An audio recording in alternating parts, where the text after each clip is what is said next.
You are all walking up on the town of Waterfall Ridge, aptly named because this town has a large waterfall to the western side, and this waterfall feeds down into a river that comes through the town and out into the ocean. It's a beautiful, sunny, sandy town with buildings that are made of like kind of clay and marble. It's got a very kind of bright white look to the town. It's, again, like I said, very sunny, a lot of umbrellas up. Think of like Italy, like the coasts of Italy. It's kind of like that. And for the most part, it's a very chill town too. This town is known for its lack of crime. There isn't a lot of bad things that happen in Waterfall Ridge.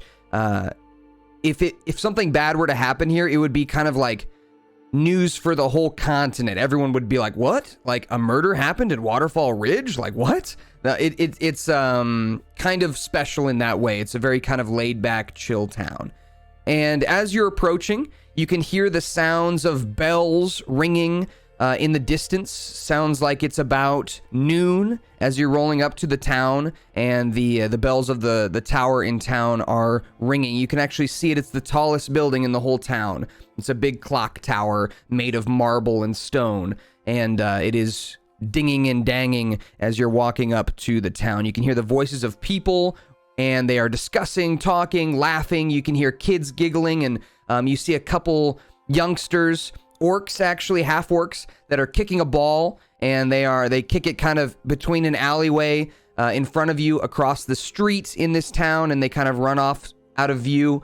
And you can hear the voices of parents and other people talking and walking around. It's midday, the market is high, and there's a lot of people around just kind of doing their things, enjoying their time. You can smell beautifully cooked fish in your nose, especially you, Fergus. You have cooked fish before, and it's kind of like the main thing when you're a kobold. In the caves, you would go out to the river, you'd grab a salmon, you'd throw it on the fire for everybody, and a salmon would feed like 5 of you, like a nicely sized salmon. And you can smell that same salmon, but this time it's got a mixture of herbs and spices, and it's a distinct like wood fire kind of smell. And the whole city smells really nice. It smells very,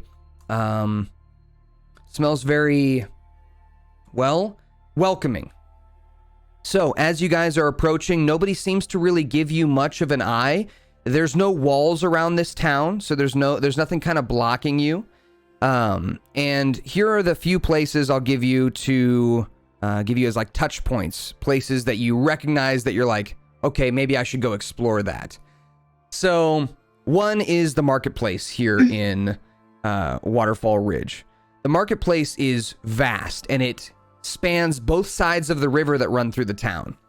It is probably 6 or 7 miles long, and there are tents upon tents, stands upon stands of different herbs, spices, foods, trinkets, knickknacks, anything that you could possibly think of is being sold here. And it lines all the way, this marketplace lines all the way out to the docks. And it makes sense. As people bring their ships in with their goods, they set up their goods and make stands and stuff, and then they put it in the market. So this is like a market town. You come here to trade with people from far off lands and learn about other cultures and culturally appropriate them, because that's kind of what people do. Is they grab a dream catcher and they go, oh, look how novelty this is. It's kind of like that kind of feel to it. It's very touristy, and that's like the first big thing in the town. It's the thing that kind of strikes you the most as you walk in, is this marketplace goes all the way down.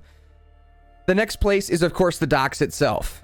You know that you need to procure yourself a ship, and eventually you need to go down there and find someone who will take you, or find a way to get a ship so that you can head to Jurassor, which is your next location that you're looking for the artifact. You're looking for a trident. As you know, you're looking for a trident on that island, and it's going to be a few days travel to get there on a regular boat. So you do need to find a boat and kind of get yourself rolling there. But you have a little bit of time here in the town. Other places are the church. There's a big church here in town with big stained glass windows made of marble, and you're not sure who the church is to, but it is beautifully made, sculpted in this kind of Gothic style. And next to it is the bell tower, is the large bell tower that was clinging and clanging, dinging and danging for you as you're walking in the town. The last place that might be of interest to you is there is a single magic shop in the town. And it is currently, as you walk by it, it's kind of in the middle of the town on the right-hand side, and it's locked up. There's chains all across the doors, and it looks like, as you go up to the sign, written in Orc. Does anybody read Orc? I don't think so. You can check on your character sheet. It'll be in the bottom left in your languages. No. Okay. So nobody reads Orc, but you do see in common below the Orc, it says, closed, we're sorry. Interestingly enough. Egrid, as you're walking, you're kind of open up your cigar box and you're messing around with the things. What would you like to do? I want to roll a cigar. Okay. So I will tell you, you are probably running low on your specific herb that you like to smoke, but you can buy it here in the town. So in the marketplaces or things like that, you could probably find some to refill. But realistically, you've been smoking it for like 6 days now, and you're probably running low on supplies. Right. I guess I want to roll a cigar with what I have left, and then can I do some investigating and go on the hunt for some more? Yeah, absolutely. So let's do a to roll a nice cigar, let's do a sleight of hand check. So that'll be on your character sheet in the S's. Sleight of hand. 13. Not bad. So I actually don't have Blood of the Immortals open, so let me open up Roll20. Give me a second. Bad DM. Jinx, are you in here? Make sure you get Roll20 open. Hit launch if you haven't already. Oh, I didn't launch it. Yeah, hit launch. Okay. So 13, yeah, not bad. It's an above average cigar. You've used up the last of your weed and you've rolled it up into your cigar. As you're rolling it, your fingers kind of tingle a little bit as you're rolling the paper. There's like this little magical kind of aura coming off of it as you're rolling it. And you watch, it actually kind of like finishes itself. You know, normally you have to kind of like lick the edge of the paper and seal it, but it actually seals itself as you're rolling it. Now, wow. As it does that, you see this kind of golden shimmer across the seal, and the cigar is now sealed. It actually makes a little sound too, like a shoo noise. Now, that is the last of your weed. Now, with that, you said you wanted to investigate. How do you want to investigate? Do you just want to look at it, or do you want to try smoking it, or do you want to, what do you want to do with this thing that just sealed itself, this cigar that kind of just magically sealed itself? I want to look at it closely and investigate it, but like even if it, turns out it could be a little wonky with investigation, I'll definitely still smoke it. And, does anybody else want to partake?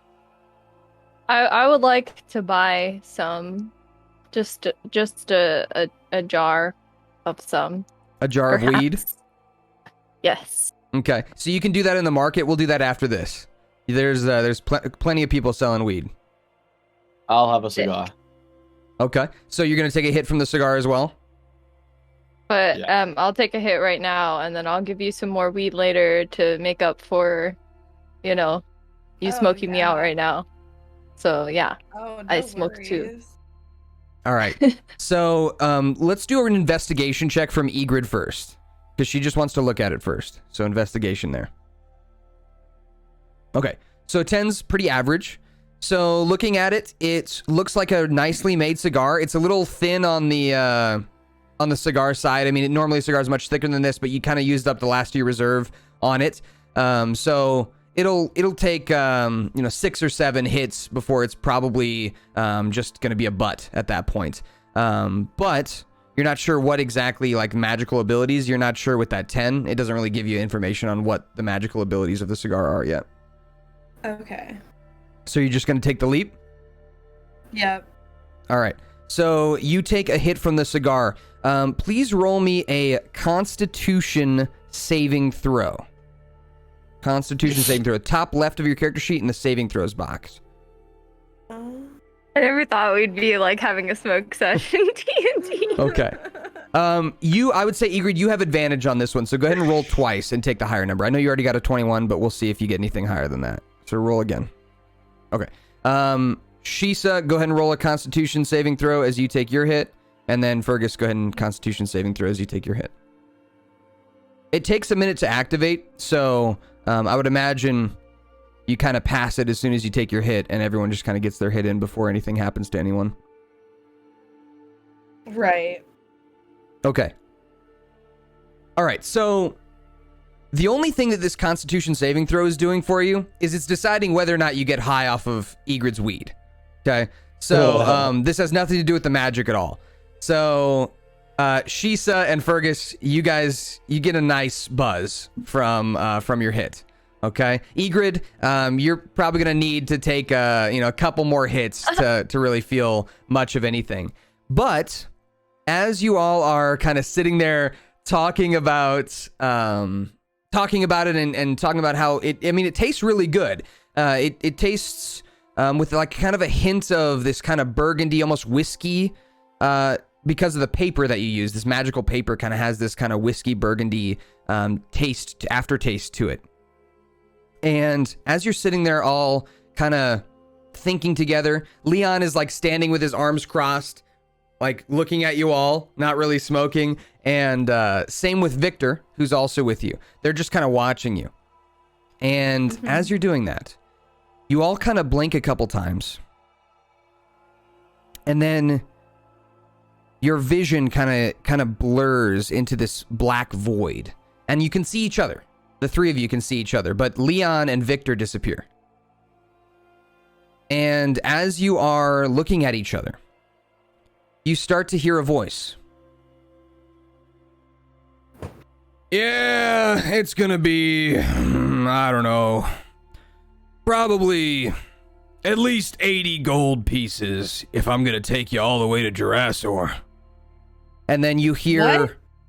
So this is like a voice that you're hearing echoing throughout your head. I can put on the echo sound effect if that helps. Oh, yeah. Yeah, it'll be about 80 gold pieces to get you all the way to Jurassor.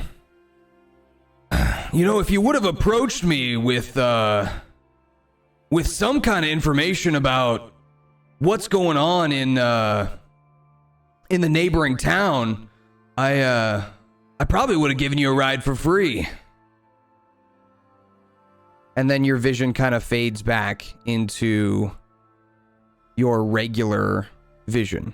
Leon and Victor reappear. And looking down at the cigar paper, because you've kind of already smoked half this cigar, so you can't really see the words that have appeared on it. But looking down at the cigar papers in the box, you see these words kind of appear on the cigar papers. And they call these divinity cigars.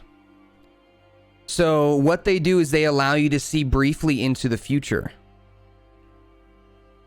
And you don't get to control what you get to see.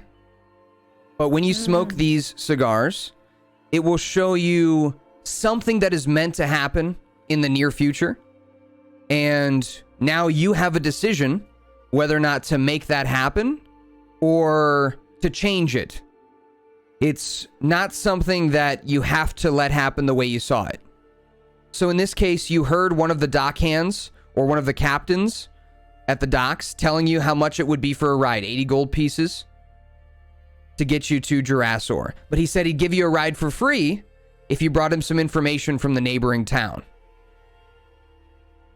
So now you can go to the docks and pay him the 80 gold, or you kind of have a cheat code now. You can get a free ride if you want to go to the neighboring town. And you're not sure about the neighboring town. You're not sure which neighboring town. But if you ask around, you might be able to find out. And if you go and find some information about that town and bring it to him, he might give you a free ride instead of making you pay 80 gold. Are we supposed to know what type of information? You're not. Well, I've only got 17 gold. I don't know how much gold you guys have. I think it's probably best we do some investigating. Unless one of us is rich as hell. Let me see. Would it be in other possessions or? It's just an inventory. Yeah, Oh, I see. Yes, it'll be in your equipment inventory. Yeah. 15 platinum and 70 gold. So 15 platinum is actually 150 gold. So we have enough gold. You do. So, hear me It's out, me. Matthew. I'm the rich one. What we could do is we could go into the town center, buy shitloads of weed, and just pay and then get baked as fuck on the boat. Or we could go and find this town, have more money for weed, and get even higher on the boat. You know? What do we think best is? Well, I don't mind going on a side mission and saving my money. There's a reason I've had it up until this point, because I don't spend much of it. Let's go dabble in the town over. You know, maybe there's something going on. Yeah. I'd like to know. Let's do it. Okay. We need to find out which town though. Yep. I don't know Can like we where. ask We need to get a around map. for where the closest town is? He said it Yeah. like you should know. Like you when you're in your little vision that you had when you were smoking, he said it like you should know what the town is. So in this scenario, you probably want to ask around, and it'll be big news that something happened in a nearby town, so you'll know which one to go to. I was thinking we could walk around and go, hey, I'm new to these parts. Are there any areas I should be worried about? Unsafe areas, perhaps? Be a solid way to Big find some brain. information. You know the people here are nice. Or what we could go into the town as well. We could go into the town center and be like, "Hey, I've heard that there's big news, but I haven't had a chance to listen to the town crier. Have you heard what's gone on?" And they'll be like, "Oh, well, in such and such, this has happened." So I think we should go to the plaza and just start quizzing people. All right. So, you all head towards the market, and that is kind of where the town square is. The market, again, goes pretty much all the way through the entire town. The town square is split down the middle by the river that runs through the town, and you can see off in the distance, you can see the waterfall that creates this little river that runs through town, hence the name of it. So, you're about 1 mile away from the waterfall itself. So like 1 mile into town. This is a very large town. The town itself is about 7 miles long, and there's a lot of people in it. So you can imagine how long it would take to walk through the town itself as well. At 7 or so miles, just at a walking speed, probably going to take you, 3 or 4 hours to get from one end of the town to the other, if you're walking at just a regular speed. So you go to the town square, and what are you asking? I can describe the town square to you first. So at this quote-unquote town square is the church with the bell tower. The river runs kind of behind the church a little bit. And in front of the church is a fountain with a bunch of market stands. And this is kind of where the market, quote unquote, ends. This is where the market stops and doesn't go any further. But again, the market is like 6 miles, and the other end of it drops off at the docks. So you guys are about 6 miles away from the docks. And this town square has the most amount of people in it, at least locals. The most amount of like locals in this area. A lot of their homes and things are in this part of town, not close to the docks. And so you see a lot of locals selling their goods, baked goods and herbs, spices, wheat, bread, that kind of stuff. A lot of those, classic farmers market items. And for the most part, this town is mostly orc and half-orc. You're noticing. Mostly orc and half-orc. The people are kind. They smile at you with their large tusks. They greet you. A lot of them have very deep voices. And they seem intimidating, especially probably to Fergus by their size. And you've seen orcs in your area, Fergus. They're very mean. But in that area, that's just how they are. In this area, they're very nice. And I want to make it very clear that in this world, no race is born evil. No race is born as a bad thing. There's nothing that's just evil outright when it's born. In a lot of old D&D settings, your orcs would just be like evil normally. But in this world, I want you guys to understand, no matter what race you come across, don't just assume that they're a bad guy because of their race, okay? Even though you've met a bad tiefling, before you met that bad tiefling that was a slave driver, it doesn't mean all tieflings are bad, not even close. In fact, I would say that's a minority. Most people are good in this world. Most people are good people. So just remember that, okay? All right. So, with that, orcs manning their market stands and stalls, their tents. Few of them holler you over in different directions to sell you something. You're definitely tourists. They can tell. They can tell by the way you're dressed and kind of the way you are. So, what are you asking? And if you would like to look around for anything in particular, let me know what you want to look for and then roll me a perception check. So you got a couple ideas here. You can look around for something specific, like if you're looking around for a specific kind of stall to buy something from, just let me know what kind of stall you're looking for and roll me a perception check. If you're looking for a specific type of person, like you want to look for the town crier, or you want to look for, this or that, or, someone else, or, someone from the church, or whatever, you can tell me who you're looking for and roll me a perception check. I just want to look for, like, a general town local and just, like, ask if they've heard much about the news, because I'll be like, oh, like I said earlier, I've heard there's a bit of hustle and bustle, but I haven't heard anything. Like, can you fill me in? Okay. So, you walk up to this large orc who is standing behind one of the stalls. As you approach his stall, it's actually kind of taller than you are, and you can see on the shelving of it, he is selling like bone jewelry, like jewelry made of bones of animals. And as you approach, he says, "Well, hello there. I've never seen a kobold in these parts. Nice to meet you." And he kind of reaches his hand down before you even say anything. Yeah, so I shake his hand back, and I'm like, "Yeah, I'm quite a long way from home, but I've just arrived in town, and I've heard all this hustle and bustle about something happening in the neighboring town. But like I just arrived here, I don't know, like I haven't had a chance to read the newspaper. I'm wondering if you could fill me in." "Well, sure. You must not have come from the south." And you didn't. You came from the east. So, he says, "A little further south down the coast, there was a raid on one of the neighboring towns. A lot of the folks ended up in the crossfire.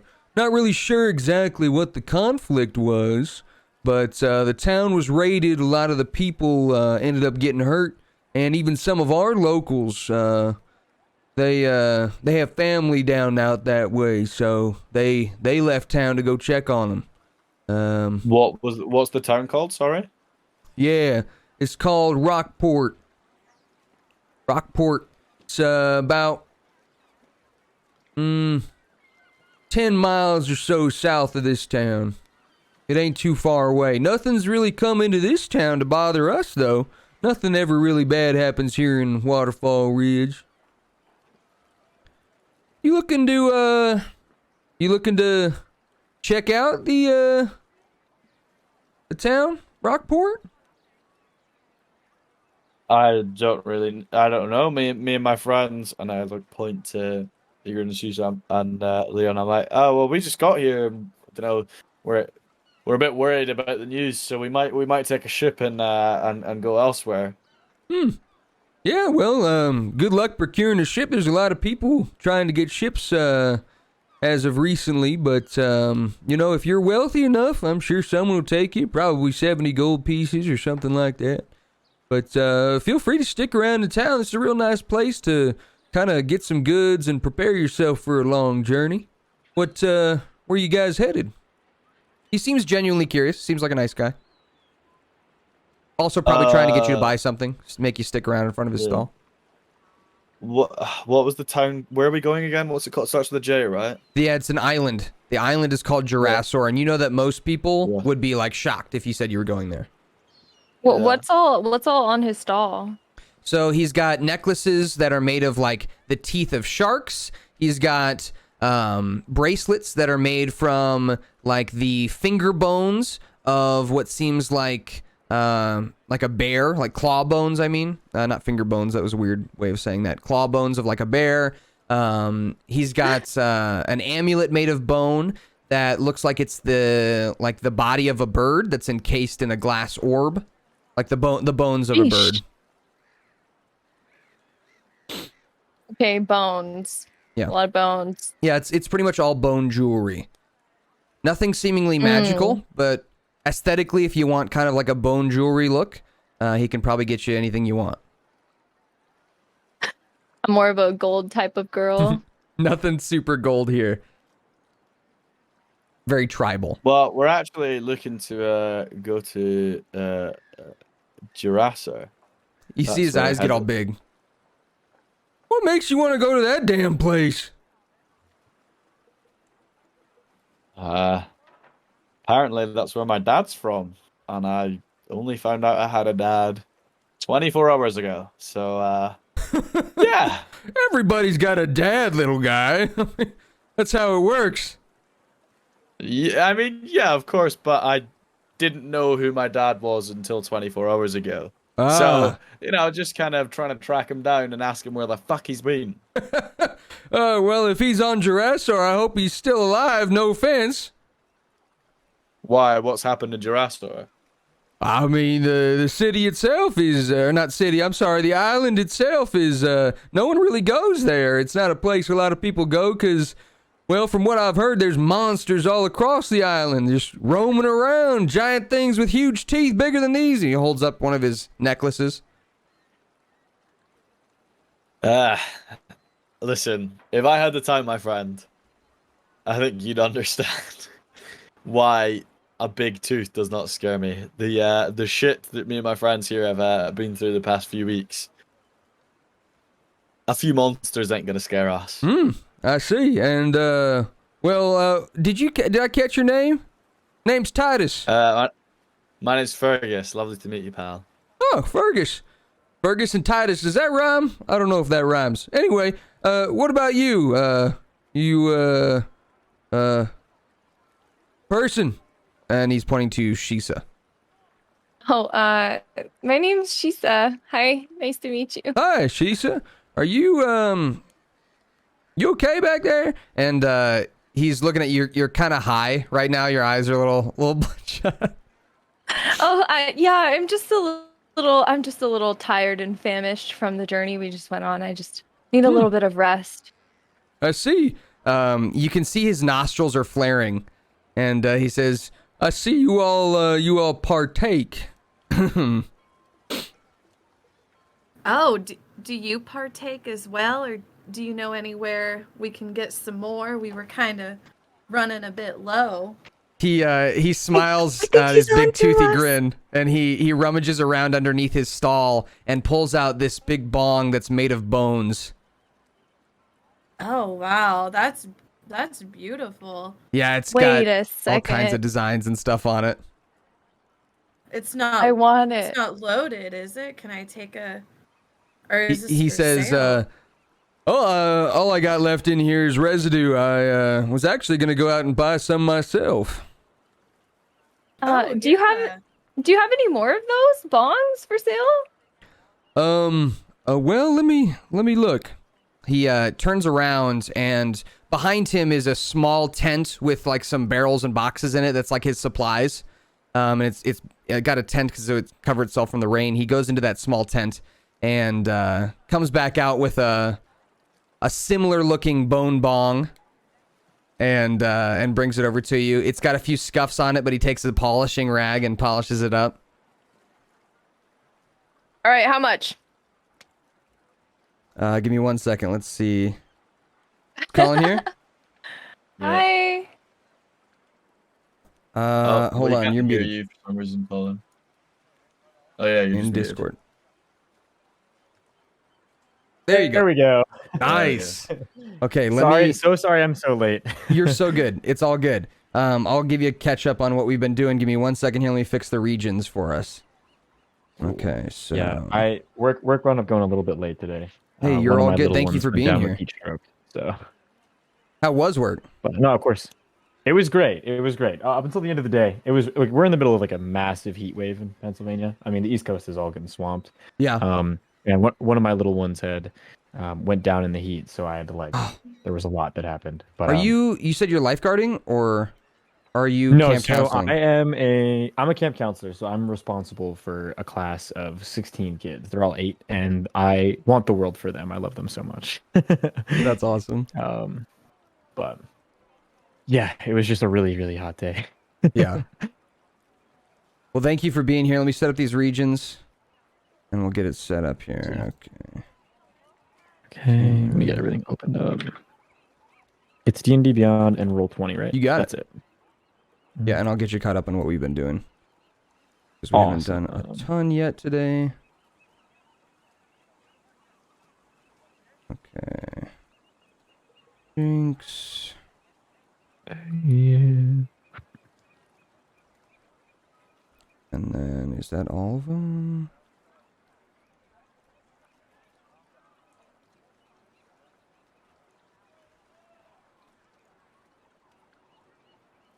I'm gonna pee really quickly. You're good. I can still hear everything. I've got my headset on. All right.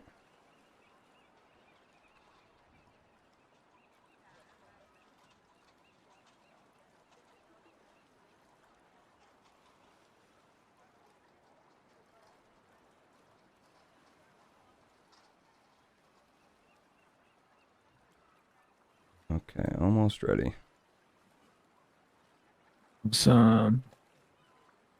All right, there we go. Looks like the regions are all shut up. Once Ross gets back, I can give you a rundown of what we've been doing.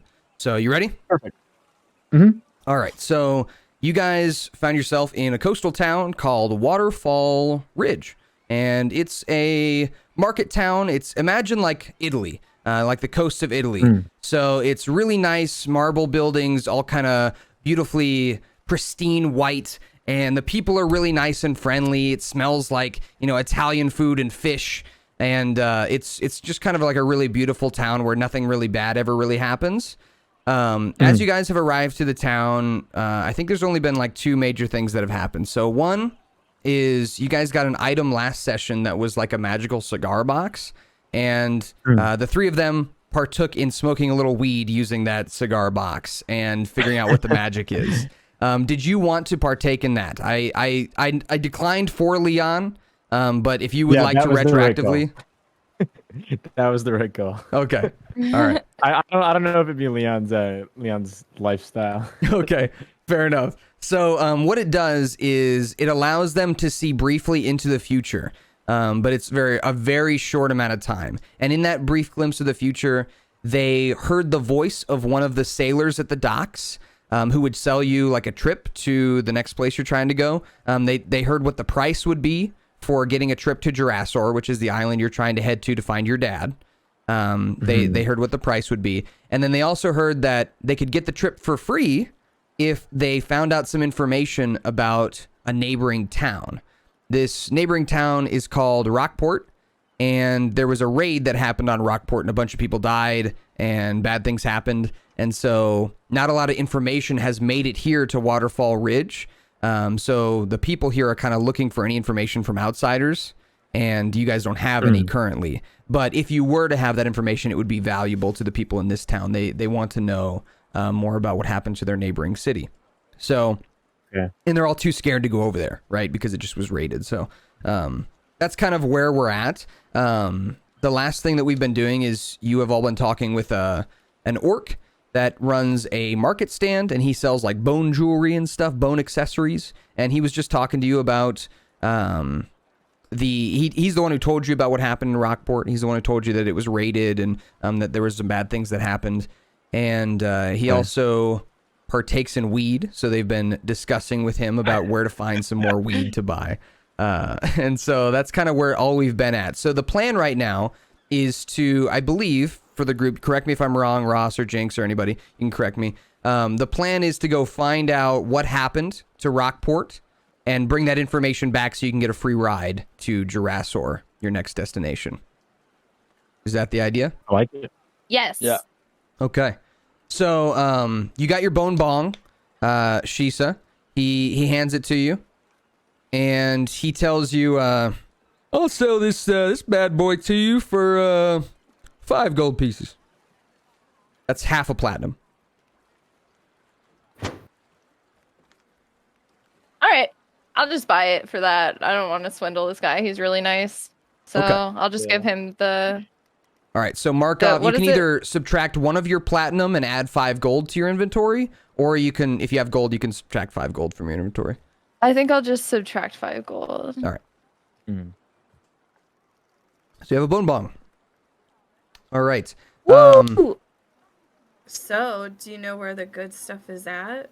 He smiles. He said, "I thought you'd never ask." Yeah, of course I know where to find the good stuff. There's a guy in the market. He kind of looks like a frog, like a frog with legs. He stands on 2 legs. It's like a big frog, and his name's Bert. And you'll see him. It's Bert's Smoke Shop. It's kind of midway down the market, halfway from here to the docks on the right side of the river. You'll see his stall. It's not super popular, but it's the best stuff. All right. I guess maybe we'll start heading that way. He nods his head. It was nice to meet you, Shisa and Fergus, and I didn't catch y'all two's name. Egrid. And It's me under you. I see. Okay. Well, nice to meet y'all. Again, my name's Titus. Feel free to come back anytime. My humble abode is right back that way, and he kind of points behind him to some of the residential areas. He says, "I'm here every day selling these goods, so feel free to come back and say hello. Or if you have any information from Rockport, I could be willing to part with some of this jewelry to hear some hearsay about what's going on over there." Why are people so interested in information about Rockport? A lot of us got friends and family out that way, and a lot of us are too scared to head out. And well, the one wizard in town ain't gonna help us. He closed his shop down, so. Oh. Any reason why? I think he's got family in Rockport. I think he head that way. Also, weirdly enough, the last crime I heard of was about a week ago. Someone threw a brick through his window, and wasn't sure why. Mm. Sid. Yeah, so he shut down. Either way, though, he wouldn't help us for much either. It's usually like 16 gold pieces to send a message using him, and not much of us have that much money. That's like 6 months worth of salary. Oh. So you get the idea. A wizard can send a magical message. In this case, this wizard is selling that to the people of the town. Like, I'll send a message to your family that's far away for 10 gold pieces or whatever. So that's kind of what he's been doing. With that, you guys are next to the church. If you want to explore the church before you head to Bert's smoke shop. Otherwise, Could you kind of describe the church a bit? Like, what is the Yes. significance of it exactly? I don't think I'm up on that. yeah, no worries. My bad. I forgot to explain it to you. So this church is the biggest building in the city. It is uniquely Gothic compared to most of the rest of the city. Remember, the city is kind of like clay and marble, very bright white, whereas the church is very gothic and gray and dark, with these beautiful stained glass windows. And as you're looking at the stained glass windows, you're kind of walking around the church and seeing it. You see that these stained glass windows depict a large sea snake going in and out of the water. That's our cue. And we haven't checked it out yet. We haven't scoped it out. No, haven't. Yeah, in that case, I think we should check it out. I'd like to suggest that. And then, yeah, Fergus, you would know, I don't know if I described to you what Lytropius looks like, but he is a giant sea snake. That's what his visage is. That's what he looks like. So you head up to the church, head over to the church. It's just a little bit of ways from Titus's little necklace shop that you were just at, just a short walk across the square to it. And as you approach, the doors are already open. You can hear some voices inside, and it sounds like it is a group of people inside doing like a prayer, like a hum, like a hymn almost, like a and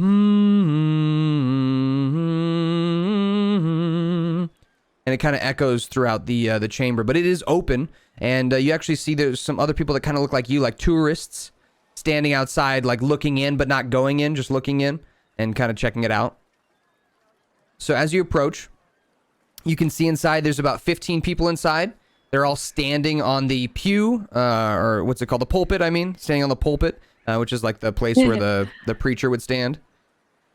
And they're all singing. Yeah, singing like a choral song. They are all dressing these beautiful blue dresses. And it's a mixture of male and female, all in dresses.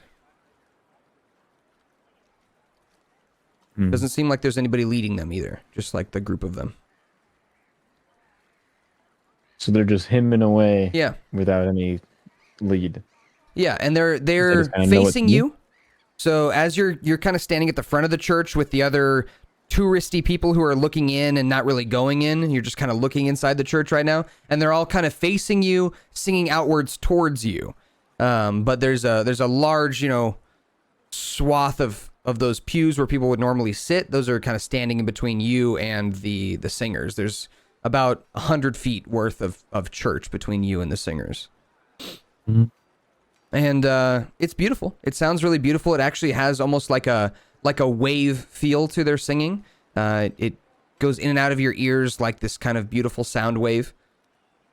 And nothing super crazy is happening. It just seems like they are either worshiping or giving tribute or something like that. And as they finish up their song, they all bow, and a few people outside the church start clapping. And then one of these kids that like the parents are standing outside the church. One of the kids tries to take a step into the church, and the mom grabs her by the arm and goes, "What are you thinking? No!" And like very abruptly, and the kid starts crying, and she like picks up the kid and throws it over her shoulder and walks away. And can I just like do like a perception check, just like see if there's anything weird that I can like point out by like looking through the windows? Sure. Go ahead and roll me a perception check. You're standing at the front of the church. The big front doors of the church are open, so you can see inside the church really, really easily. Okay, let me check. Did you roll a 1? No. Nice. Yeah. Okay, nice perception check. Very nice. So, looking inside the church, you see that the singers are all setting up for what seems like a ceremony of some kind. And it seems like this is like a tourist attraction at this time of day. Like midday each day, it seems like these people set up like a little ritual that they worship Lytropius, the sea god. They sing a song about him. Right now they're lighting these candles and the flames are glowing this blue flame. And it seems like it's a well performed kind of ritual that they're doing. So it is a bit strange. The mom that stopped their kid from going inside, stopped their kid right at the front door. The kid was about to like walk over the threshold of the church, and the mom like grabbed the kid by the arm and kind of yelled at them. Yeah, like superstitiously almost. Yeah, exactly. I wonder why they do this ceremony, like what the significance of it is, like why it's so important to them. There are some other touristy people around you could try asking, or you could try asking one of the locals. Or you Guys, can shout I'm shy. inside the church. Can somebody ask, please? Yeah, she's just shy. Like, yeah. So, like, ask like what is going on, or like ask. yeah, like what Like, is what the would you- ritual? Like, what would what's you the like purpose? to- Yeah. Okay. So, you said there's no one like really leading the congregation. They're kind of just doing their thing.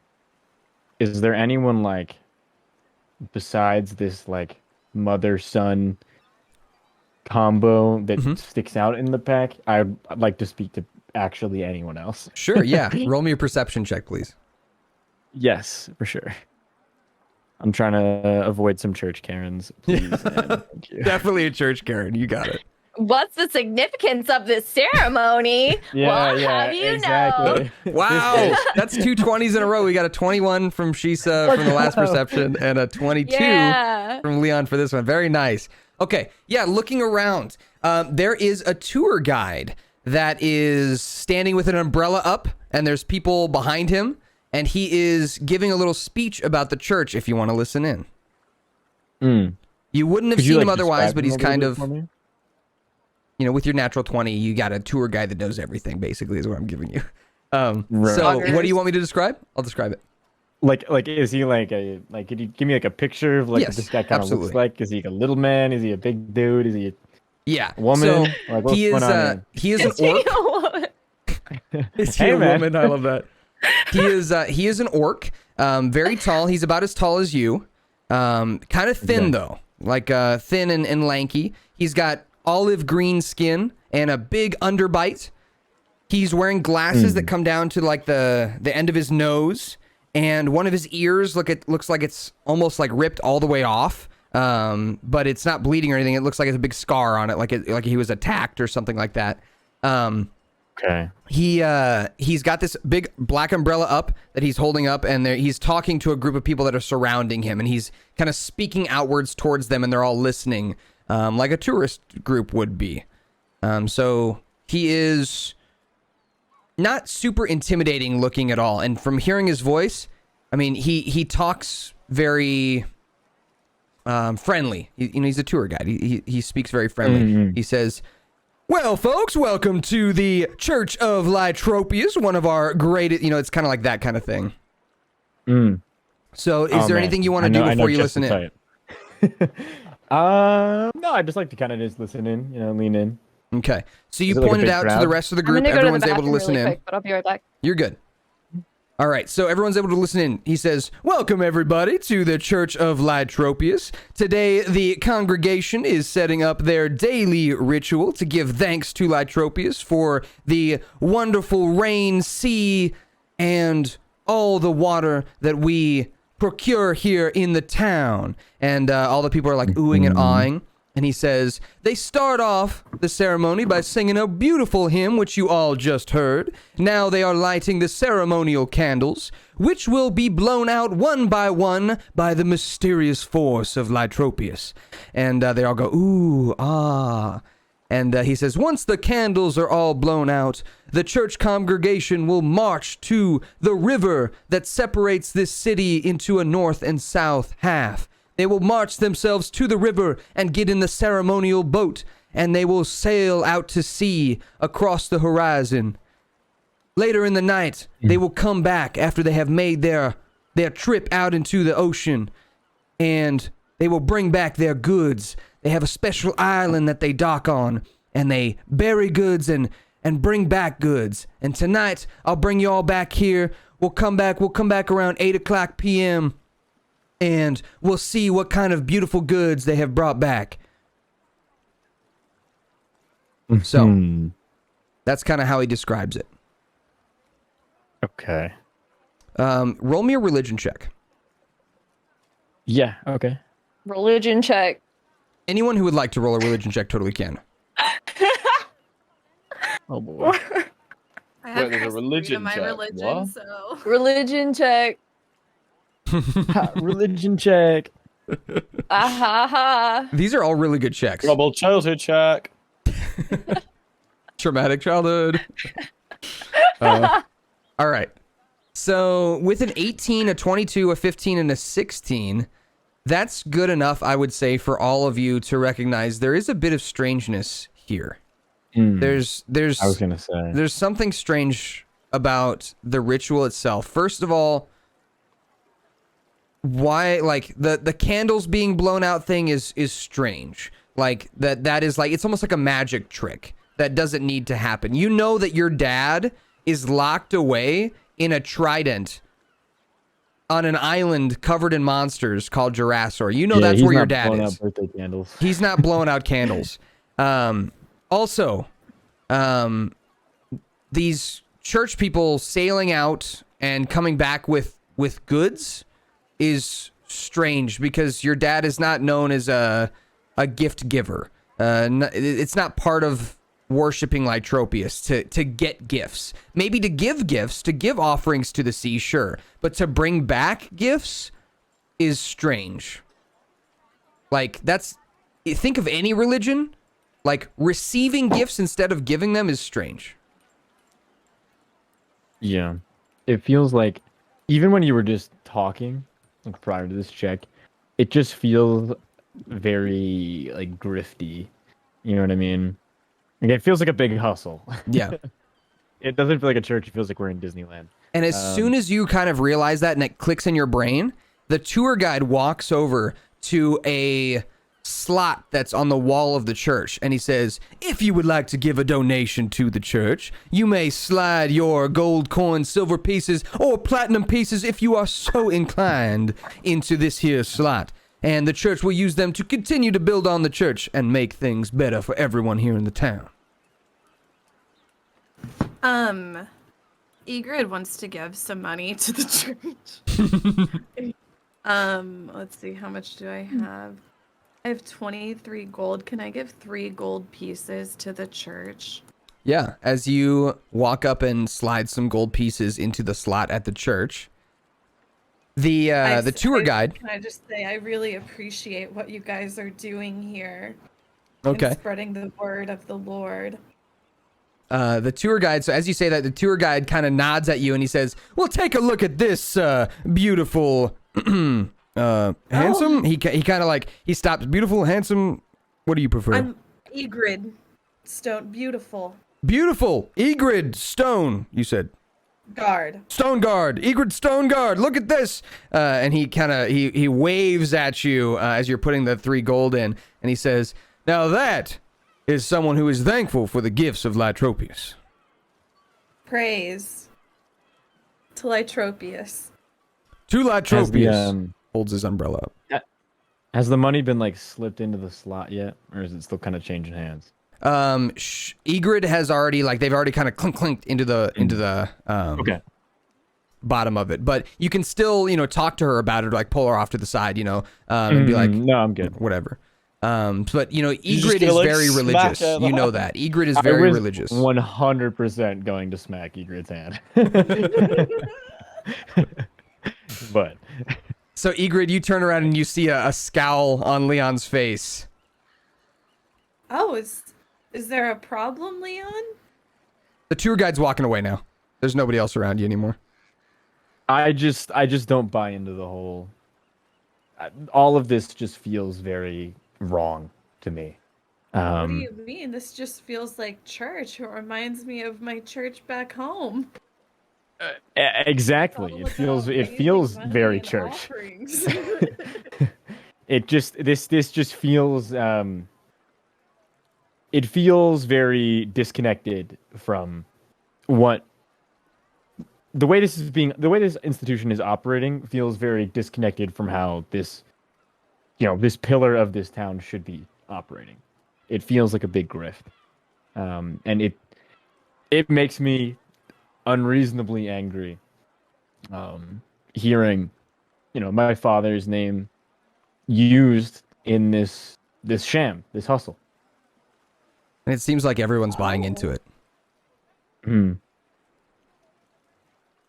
Very charming, I'll admit. Say something to him. Yeah, I think I'm not. I mean, I got to give credit where credit is due. It is very impressive, but I do not intend to check out the gift shop at the Church of Lytropius. So, speaking of which, you are all kind of standing out front. The candles have been blown out inside the with the ritual going on that had kind of just ended, and now the church congregation is heading out in your direction. They are walking out towards you in their blue dresses and are presumably doing the next part of the ritual, which is they're going to go to the river, get into the ceremonial boat, and sail out to sea. That's like the next part of the ritual. So they are walking towards you in like a line. They're all holding these golden items. One of them's a golden scepter, a golden dagger, a golden trident, golden shoes, and a golden like pendant. So there's 5 of them that are all holding these kind of golden items. Thank you, Aaron Ryan, for the raiding party of 5. Appreciate it. Thank you so much. Welcome. Aaron, bestie. So, as they're walking out in your direction, does anyone want to do anything? They're kind of walking past you towards where the river is to get in their ceremonial boats for the next part of the ritual, quote unquote. Ideas Do for we things? I'm like so tempted to like. I kind of just want to like join them on the ceremony and just like see what's popping. Like, even though like I agree with Leon, like I think it's kind of BS, but like honestly, I'm kind of down.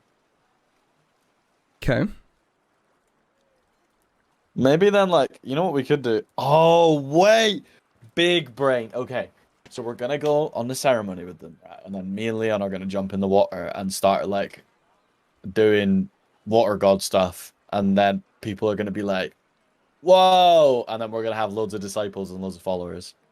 That's the big plan. Because they'll realize that we're the god. And then maybe we'll attract enough attention to bring the big boy out. Known as what was his name? Lazaret? What was his name? You mean Lytropius? My dad. What was his name? Oh yeah, Lytropius. That was it. Yeah. He's locked in a trident on the island of Jurassor. You know that he's not coming out. You're trying to go get to him. So everything they're doing is fake. Maybe we don't attract that much attention to ourselves then. Maybe we don't do it. All right. What do you guys want to do? So they're heading towards the ceremonial boat. Weed. Yeah, I want to buy some weed. I think honestly, I think we have some information about the town over. I think we just say fuck it, leave the church, like the Bible bashers on their own, and then we just like go and tell the boat dude the info about the town over and hope we get the boat ride for free. All right. Sound good to everybody? You're going to go to the town over, try and get some information. No. Yeah. We've got. Wait. I feel like we have enough info. No. Oh, okay. So I feel like we have enough info to at least wangle a discount, right? Like 80 is expensive, but like I'm not opposed to paying like a little bit. I also feel like we're smart enough to know how to grease the wheel. Like, I feel like we can deceive our way through, and if push comes to shove, we can. Yeah, I mean, I am willing to bring out my deception check, my +3 deception check. I would like Attaboy. to scout the area for an object that I could possibly turn into gold. Like anything that like could look like a bar shape, I would Make the bong gold. Make the bong gold. No, I just bought it. Yeah, but It's too big. It's too big. By my rules, it's too big. True. I can't. Right, so then I'd have to like you can't shatter turn my it and ass then gold? take a piece. Your what? So You can't turn my ass gold, then, can you? God, well- I was hoping that wasn't what you said. maybe one cheek at a time. Look, you have a great ass and everything, but you're a very small creature compared to everything. So I probably could turn your ass into gold, not lying. Whatever. I think it says inorganic material. Oh, all right. So I can turn my non-living finger. thing. I couldn't turn the finger. Oh, what if I cut off his butt? That would work. Yeah, you'd have to cut off your butt. It's got to be non-living. Yeah, I'll cut off one cheek and just make a Anyway, golden butt cheek. looking around for things to turn into gold, you finding something that's like a gold bar shaped is gonna be hard. Like, you're just not gonna find anything that's like gold bar shaped that's not a gold bar. But You could grab some of that bone jewelry and try turning that into gold. You could attempt to grab like a rock and pretend that it's a gold ingot, you know, like a gold, a piece of gold that you found. Yeah, I think I'm gonna just like pick up a rock or something. Yeah, that's plenty. That's easier instead of like having an object like a golden apple or something. Like that would be really suspicious. Sure. But yeah, I think I'll just pick up a good sized rock and just stick it in my pocket. All right. You've got a good palm-sized rock that will act as a golden, like, raw ingot. A raw golden ingot. Perfect. All right. The rest of you, as we are all walking, we're going to make our way to Bert's Smoke Shop. That's our next stop here on our way to the docks. I know you guys want to stop there. So, Bert's Smoke Shop is just as Titus described it. It is this kind of homely-looking shack on the side of the market with a frogman. He looks like a tree frog. So, kind of real skinny, big, circular-looking face with these eyes that bulge out, these gigantic eyes. And when it blinks, it even makes like a slimy noise when he blinks. And he looks over at you as you're approaching, and he's kind of like restocking a little bit, it looks like. And he turns around as you're approaching, and he says, "Well, hello there." And he kind of bows a little bit to you. He says, "You all look like you're looking for something good to smoke. Would I be correct in thinking that?" Oh, you would. What's the best stuff you got right now? He says a bunch of weed things that me as the DM doesn't know, and he points out all the best shit. Oh, nice. Well, how much is some of that one gonna run me? Somebody in the chat said seaweed, and I like that. So he points out like your kind of favorite strand of weed, and he says, we'll say a week's worth of supplies here cost you 10 gold pieces. 10 gold? Mm-hmm. How about 8? 8, and I want a hit from that thing. And he points to your particular bong. Oh yeah, of course. Yeah, sure. No problem. He nods his I actually head. wanted to get some as well for myself. I was thinking this right here, this particular one, the ice cream cake, was looking really good. I just wanted to buy this jar. So that's Sure. 10. That's 10 too, right? No, that jar's way bigger. That's like a month's worth. Oh. That would be 30 How much gold. is this one? How about 25? Deal. Okay. Deal. All right. Shakes hand. Shakes hand, gets weed. You are all Gets stocked weed. up. He takes a hit from your bong and is very happy about it, and his eyes kind of roll back, and he sits back on this rocking chair that's next to his stand, rocks back and forth. Pleasure doing business with you. Oh, thank No you. problem. Thanks. You're actually the first person to break that bong in, so it was a pleasure. Oh, very nice. Real good craftsmanship. It reminds me of our friend Titus. Oh, that's actually where we got it from. Oh, no shit. He tosses you Yeah, back he- 5 gold pieces. Oh my god, thank you so much. He actually referred us to you. We should have said that first. Silly us. Oh, well, no problem. I should pay him then, too. Yeah, for sure. He definitely is a nice guy. Very nice. Well, pleasure meeting y'all. Good luck on all your adventures. He kind of slaps his slimy hands together, and they waves you off. You guys head towards the docks. Is that the idea? You want to head towards the docks and try and procure yourself a vessel? Yes. Yeah, All right. I like that plan. All right. So as you're heading towards the docks, you arrive about 6 o'clock p.m. or so, maybe closer to 7, I guess. So like 6:45, I should say. And as you are approaching, you notice a few things. First of all, the marketplace is extremely dense here. There's so many stands of whatever you could possibly want. And it's because people are getting off their ships, setting up their stands, and just selling stuff, like right off the back of their ships or, right at the end of it. So if there's anything you want as a player, if you want an item of some kind, like a mundane item, something that's non-magical, think of anything you could possibly want, let me know, and I'll give you the price for it. I'll give you a second to think. If there's anything that you want for your character, you can find it here. If it's a mundane item. Mundane as in just like not that much use. It's like something you could buy at Walmart, something you could buy at a store or a knick-knack shop or a trinket shop, magic shop that's non-magical. Okay, you know what I cool. mean? Like, you're not going to find I want a really cool pair of Crocs. Oh yeah, you can definitely find a sweet pair of Crocs.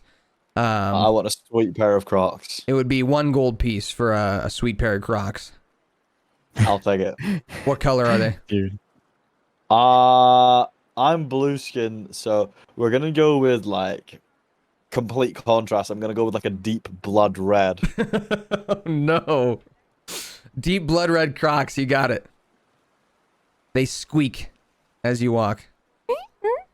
Fantastic. I've got them in racing mode as well. I've got the straps down. Yeah. Dude. Okay, I've removed 1 gold. There we go. Anything else? Can I, sorry. No, you go. Well, this is totally off topic. It just has to do with go for it. Crocs. I heard the most wildly out of pocket thing the other day about Crocs from one of my coworkers, and I have not stopped thinking about it. And this conversation just reminded me of it. So you know how people say there's 2 modes for Crocs? There's sport mode and casual mode. Yeah. Well, one of my coworkers and I were talking about Crocs and how useful they are, and she's like, "Yeah, have you heard about the 3rd mode that Crocs have?" And keep in mind, this is someone I don't know very well. And I was like, no. What is the 3rd mode of Crocs? What is that? I don't know how else you'd use the strap. And she's like, well, when I used to go to frat parties, I would put the strap in the front, and I would use them as a place to put my knees when doing the nasty. And so Crocs have a dick sucking mode. And I think that is the most insane thing ever. That is insane. And this is now knowledge that we are all privy to. Yes, and I will be using that in the near future. Thank you. Anytime. All right. Sorry, I had to share. No, that's perfect. I love that. So yeah, you do have 3 mode Crocs in case you need them, Fergus. Now, other mundane items, things anyone wants before you get out of the market. I'm telling you, you can get a knife, you can get glasses, you can get a gold tooth, you can whatever you want. If you want a screwdriver, you want a kit for making potions, you want herbalism kits to breed your own weed. I don't care. Whatever you want that's not going to have a magical enchantment on it, I can get it for you. So just let me know. Otherwise, we're going to move on. Bold of you to assume I will need to kneel down to use the 3rd option. True, you could just I stand. am 3'2" after all. Persuasion check. All right, Egrid, Shisa, Leon, anything? Nothing? I think I'm good. Egrid, you good? I assume she is. We can always retroactively come back if she's not. We'll ask her again. Sorry, I didn't realize my mic was Oh, muted. you're good. I said, I got everything I need now. I'm ready for this adventure. All right, sounds good. So you approach the docks. Everybody, please roll me perception checks as you're approaching the docks. Ooh.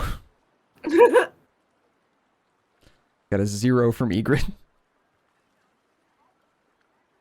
Okay. Oh, we just kind of went up, huh? Okay, so 4, 12, 16. All right. Looking around. This is actually good that Leon rolled the highest here.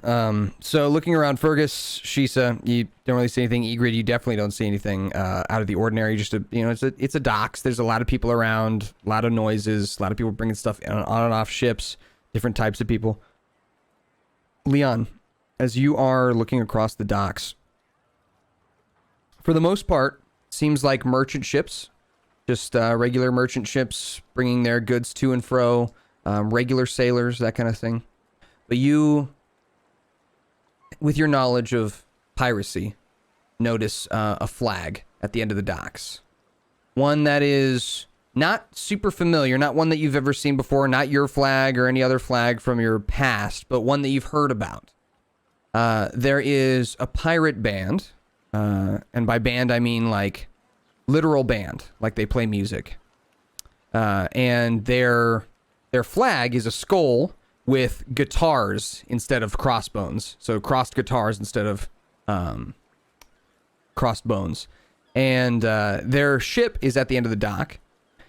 And you know that they are pretty good. Like they're a pretty good band to go see. They're very entertaining to go watch. They have like these light shows that they put on and all that stuff on their ship. They usually do it at night. But you also know that they are extremely dangerous. They are really good at swindling people out of money, tricking people, and they are also extremely like powerful in terms of their combat prowess. And you also, for the last thing I'll tell you is, you know that with your backstory and the way that you left your last group, you know that you're kind of on the run from other pirates. Like, you're probably going to want to steer clear of them, or at least not let them understand who you are, or like figure out who you are. Because you know that your previous captain is a petty bitch who is probably using all of his connections to get back at you. So you're probably going to want to steer clear because he was connected with this group in one way or another. So I'm just telling you that they're there as a what should I say, as a warning. They're at the very end of the docks. Now you guys are looking around for someone to procure you a ship. They would actually be a pretty fast vessel and a pretty exciting vessel to try and procure to get you to go to Jurassor. There would be some pretty exciting moments if you chose that vessel. You would just have to be really careful with them not knowing who you are, Leon. So that's one option. That's your first option, is you can try and procure the pirate vessel and see if you can make it to Jurassor through them. There are merchant ships, and there's one particular merchant ship that I'll have stick out to you. It's red planked with golden trim, and it says East Coast Trading Company. And they seem like they are pretty kind fellows. They're actually bringing animals on and off their ship. So one of them has like a big cage, and it's got a cover on it that he's kind of carrying, and you can hear an animal inside the cage. You can hear on the ship, there's all kinds of other animals like roaring. You can hear the roar of like a tiger, all kinds of other stuff from inside their ship. But the people seem friendly enough. And then your last option that you could pick, I'm giving you 3 ships that you can pick from. Your last option you can pick is you can attempt to procure one of the traveling boats and ask them to take you off course to Jurassor, and then they can continue their course where they're traveling. I would say that would be like your last option. And the traveling boat is called Frank's Vessel. And as you're listening in, you heard Frank's voice earlier in your vision. Frank was the person who you heard in your vision saying it would be 80 gold pieces to take you out and take you off track. So those are your 3 options. You can go to the pirate ship, merchant ship, or Frank's Vessel. Or you can check out all 3 if you want and see what the best deal is. So what are your ideas? Which one do you want to go? I'll give you 3 options. Talk about it. I don't mind going to Frank's ship. It is probably I don't really like. It's probably the dingiest of the ships. It's probably also the slowest of the ships. How about let's just like fan out and see, let's see what prices we can do. This is a buyer's market. There's 3 ships and there's 1 journey. We can get a fucking bargain here. So I reckon each of us, in fact, no. This is where I come in handy. I can finally pull out my kobold charisma. I'm going to approach all of the all of the sailors and be like, we need to go to Jurassor. It's me, 5 crew members. What can you offer us? I have some information about the town over. If you guys are looking for, a little to and fro, Okay. and that's exactly what I'm going to propose to each sailor independently. Okay. So we'll say you walk up to Frank first. Frank is outside his ship. He is talking with somebody as you approach, and you're listening in with their conversation, and they're just discussing how this person he's talking to is going to bring a bunch of supplies and put it on the ship, just like a bunch of squid and fish and stuff for them to eat, and that kind of thing. And as he finishes up his conversation, he looks down at you and then up at the rest of your group, and he speaks in the same voice that you heard earlier, and he says, well, what can I do you for, man? So I'm trying to go to Jurassor with me and my crewmates back here, and I have a few bits of information that might interest you. I might have a few gold pieces that interest you. I'm just curious as to what your prices are and how long it would take us to get there. Sure. You want to go to Jurassor? Is that what you said? Yep, that's exactly what we said. It's not really on my route, but I'm willing to divert for it if you've got the money for it. You said you got information? Kind of information? No, I'm sure you've heard about all the stuff that's happening on the town over. Yeah. We're sitting on a bad boy piece of information. Oh, bad boy piece of information. I know, and this hasn't even hit the newspapers yet. Like, that's how hot our info is. Okay. So not only could you make a sweet penny, not even could you make a sweet penny from us, you can make a sweet penny selling the story. All right. I like that. I like the way you think. I got a son and his wife that live over there in Rockport. So what do you know? No. I asked the questions here. How long is it going to take us to get to Jurassor, and how much do you want to charge me? Take us 3.5 days. Get to Jurassor. And I'm not going to drop you off on the shore. I'm not getting anywhere near those rocks. So you're going to have to swim. Okay. And how much? The swim would be about a 20-minute swim from getting off the boat. And I'd charge you 80 gold for no information. And information? Depends on the information, but if you got good information, I'll give you a ride for free. Okay. Interesting. I will now go and suss out the market, my friend. I appreciate your time. We might be back shortly. I can see that there are a few other boats free on the pier, and as I'm sure you yourself know, you're a businessman, and we are here to conduct some business, so we're going to get the best deal for ourselves. I do very much appreciate your time. All right, just know that I'm leaving tonight, right after the Lytropius ritual, when they come back. That's fine. We are just going to quickly chat to every captain, and we are ready to make a decision as soon as we've spoken to every captain. All right, and last thing I should mention, you're not going to be the only ones on the ship. I've got other travelers. Okay, and who are they? Are they going to annoy us? Are we going to have tourists. our own section? Okay, so they will likely be annoying. Okay, fine. Noted. Good to know. Thank you, my friend. We will be back All soon. right. He nods his head, continues going about his work. You head over to the merchant ship, the East Coast Trading Company.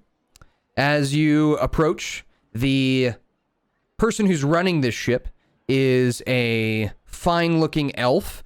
He has this kind of grayish skin and bleach white hair, similar to the hair that Jinx has right now. So very like silvery white. He's got it back in a ponytail and all these tattoos all across his face and down his neck that go onto his arms. He's kind of got this kind of Avatar The Last Airbender look to him. And his sleeves are all rolled up. He's messing around with a cage underneath a cover. And as you're approaching, he kind of comes out from underneath the cover and puts the cage back, like the cover back down over the cage. You can hear inside the sound of probably a bird of some kind, just like a and then like the wings flapping inside. He says, calm down, it'll be all right. Yes, what can I do you for? Hi there. Listen, me and I'll keep it brief. Me and my crewmates here behind me, we're looking to set sail somewhere, and we're trying to hitch a ride. We have both gold pieces and potentially information that you may want to get your hands on as you're a merchant. Just curious to see how long it would take us to get there and how much you would charge us. We are going to Jurassor, and yes, I said that correctly. We are going to Jurassor. I would just very much, no bullshit. I just want to know how long it's going to take us and how much you'll charge us.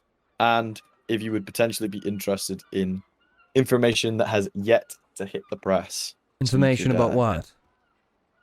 The town over, Rockport. Oh. I'm sure you've heard the mutterings, but we've got specifics. Aye, yes. Roll me a persuasion check, please. He's thinking. Mhm. Natural 20. He doesn't have to think anymore, bestie. So he says, with your natural 20, he kind of raises an eyebrow and nods his head. He says, "Oh yes, information does make the world go round, doesn't it? We'll see. He starts counting the group of you, including Victor.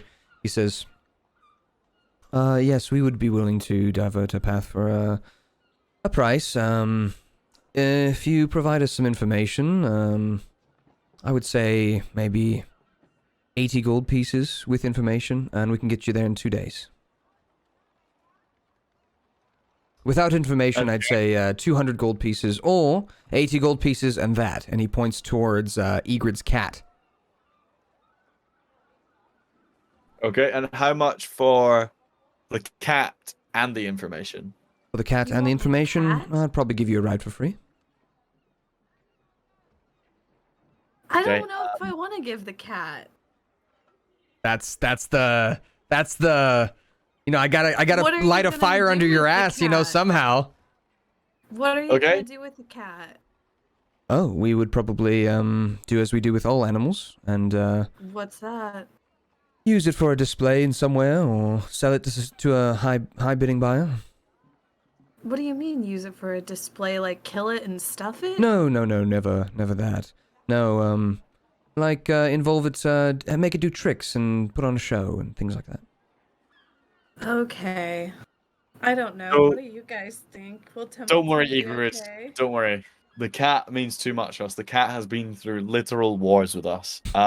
Okay, Mr. Merchant, listen, I hear your offer. As you can see, there's a few boats on the pier, and we're having a wee chat with all the captains. I appreciate your offer.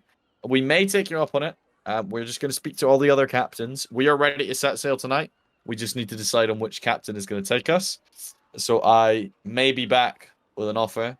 I shall discuss with my crewmates, and we will let you know, okay? Aye, sure. No problem. I'll be here probably until the ceremony for La Tropius ends tonight. Perfect.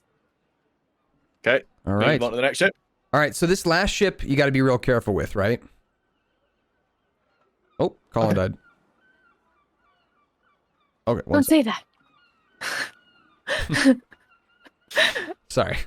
It's okay. So this last ship, I would say, is kind of important for, I guess, Colin's character to be here because it is a pirate ship, and I'll give you some information as you're approaching. So, I kind of want to explain it to him too when he gets here. So we'll wait for him to get back. If anyone needs to take a restroom break or grab a drink or whatever, feel free. This will be probably the last thing we do is go through this, and then you'll pick your ship, which one you want to go on, and once we're on that ship, we'll end for the day. If you actually get on a ship, we'll see. Maybe you guys will die. That'd be cool. Jesus. Teasing. Battlemaster. Some way to end the night, I guess. PETA, true. Sakianas, true. They're not treating the animals as humanely as you might want. They're not abusing them. They're just, not being very respectful. He does sound hot, though. Ingrid's cat is worth more than just a ceremony. Filthy merchants. True. True. East Coast Trading Company. They do be kind of messing around with animals too much. There's Colin. All right. Ready? Yep. Okay, so this is the last ship I'll describe to you. This is the pirate ship. This is the one that's it's a large, rickety brown ship with black flags, classic pirate look. The flags have these skull and crossbones, but instead of crossbones, they're guitars that are crossed. They're like acoustic guitars crossed underneath the skull. And on the skull are these big horns, like Viking horns. As you're approaching, you can see that there's a line of people waiting to get on this ship as the day is, like the sun is setting. You have a feeling that the concert is about to start on this ship, probably within the next hour or two. And as you're approaching, the person that you see first, everybody, is a dwarf. He is about 3.5, 4 feet tall, very stout and muscly, big red beard that's down in these, what are they called? Beard ponytails. And he's wearing a helmet with big horns on it, just like on the sail of the ship, just like one of those Viking helmets that you see on the sail of the ship. He's wearing one of those. And he is taking people's tickets and like waving them onto the ship. They're all walking up on the dock onto the ship. And as you're approaching, a few people like kind of hiss at you as you're kind of quote unquote cutting the line, like walking past them up to the ticket guy. And as you come up, he's talking with somebody in the line, finishes his conversation and turns to you. Aye, what can I do you for? All of them have started with, what can I do you for? Hi, pal. So yeah, as you can see, I've got me and 4 of my crewmates behind me. We are looking to set sail on a little charter. We are looking to sail to Latropius. Yes, that horrible island. You meant to say Jurassor, right? Just as a DM. Jurassor, sorry. Yeah. Sorry. Jurassor. Yes, that horrible little island that everyone has heard about. We just want to know, no BS, how much it's going to cost us, how long it's going to take us to get there, and do you want some spicy information? The information will obviously come at a cost to yourself. Information about the neighboring town, Rockport, as I'm sure you've heard the mutterings. We know specifics.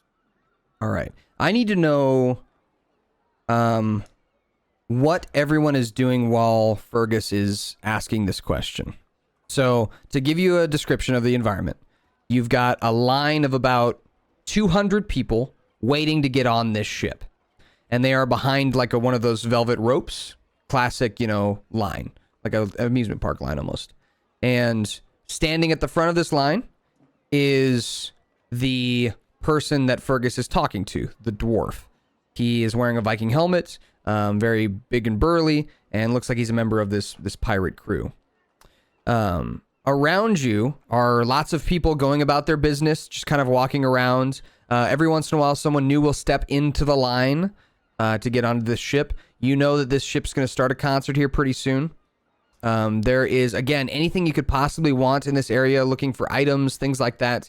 If you're just standing behind Fergus waiting for an answer, that's great too, but I want to know where everyone is and in location before I start this conversation. So where do you think you would be? We'll start with Shisa. I'm just gonna be right next to Fergus, Okay. just like staring at the dwarf guy, just like twirling my hair, like Okay. listening to the whole thing. All right. Leon, where do you think you'd be? I think I'll be standing behind him. Okay. Kind of cross-armed. All right. A little intimidating. All right. And then Egrid, where do you think you'd be? Can I push myself in front of him and say, "Get behind me, Fergus. I got this. I'll deal with this dwarf man." Fergus, what do you do?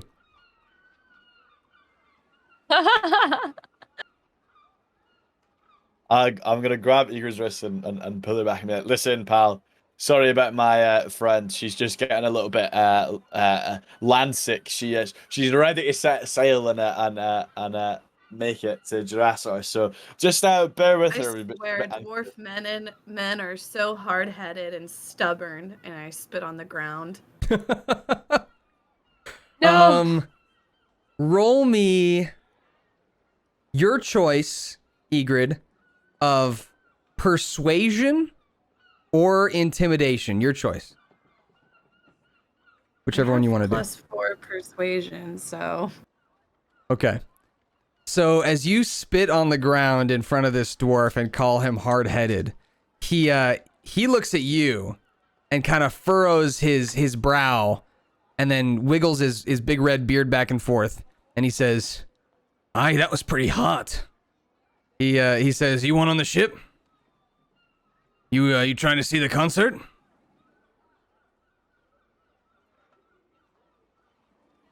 Yeah? He says, "Are these guys with you?" Yeah, they're all with me.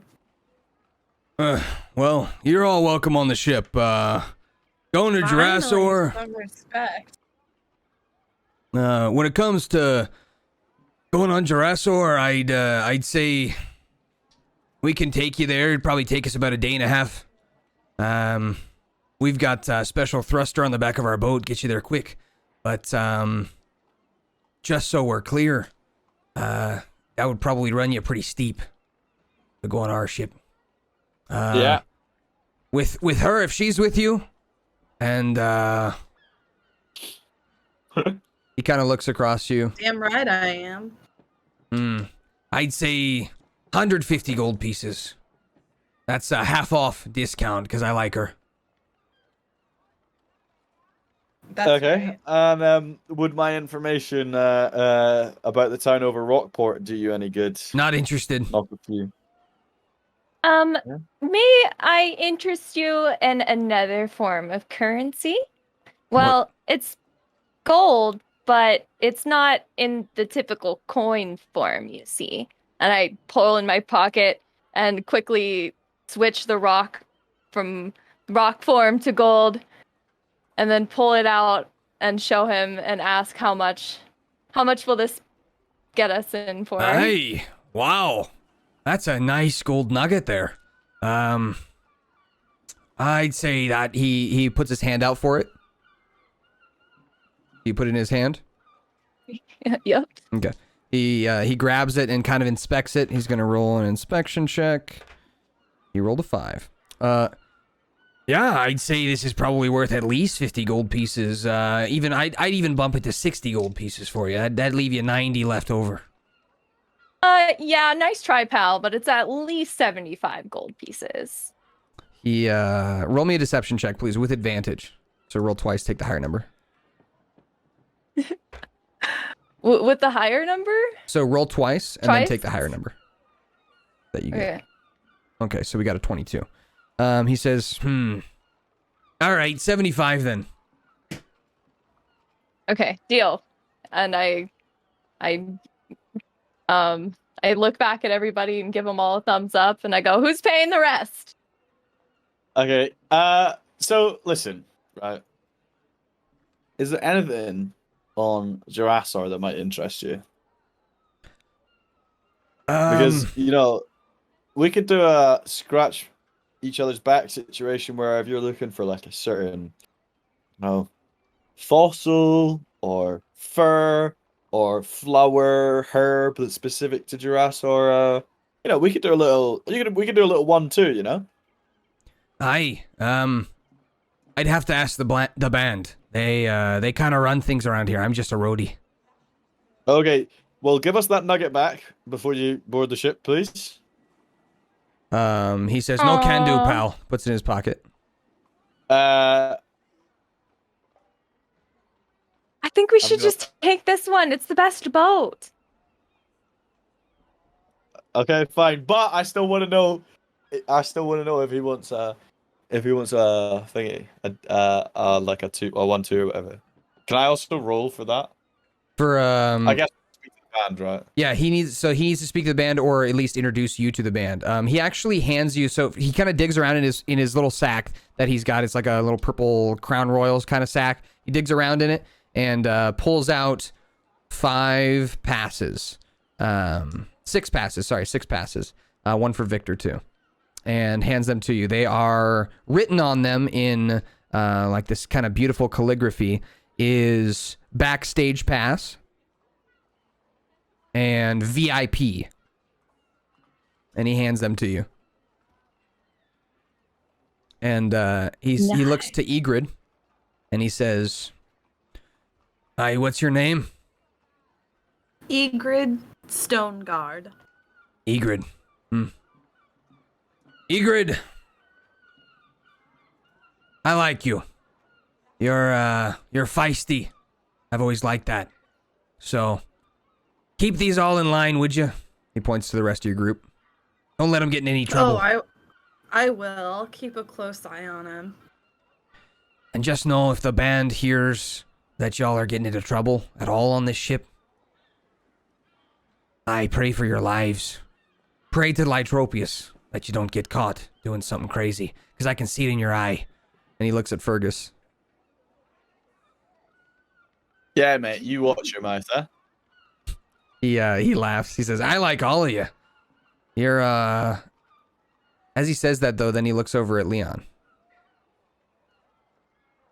He kind of looks you up and down. Leon, what are you dressed in right now? What do you imagine? I mean, it's something I haven't given too much thought, but I like to imagine one of those big jackets, like the jackets that go kind of low, very piratey attire. I mean, that's good enough. I don't know what's typical, but that's the definite standout besides like the typical. So kind of like that fan art that you saw made of Leon, like that. Did you? I don't know. Did you see that or not? Did you ever end up seeing that fan art? I did see that. Yes. Pretty incredible. So I think Shy Tarts made that. So based on that, it's like a big pirate jacket. And as he's looking at you, he says, You're fitting a description I've heard. I just don't know where from." He's kind of looking at you. You know that your old boss may have slipped a description of you around to the other pirates. And it would be really bad if he found out who you were. Can I attempt to persuade him that it's someone else? Yeah, tell me. So let's just have a conversation. He says, "I feel like I've read a description of you or heard one or something. Are you famous?" Not famous, just an ordinary guy. Just passing through with these folks. Must be a misunderstanding. Hi, you got a name?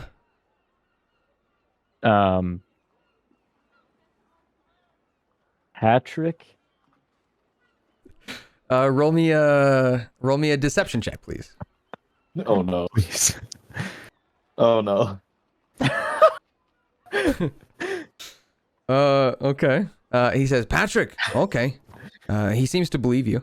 He nods his head. "Okay, Patrick." And we got Egrid. And what are your names? He points to Crocus first. Crocus responds, says, she says Crocus. I think she would probably just say her name. Shisa, what do you say? Shisa, nice to meet you. I like that. And you?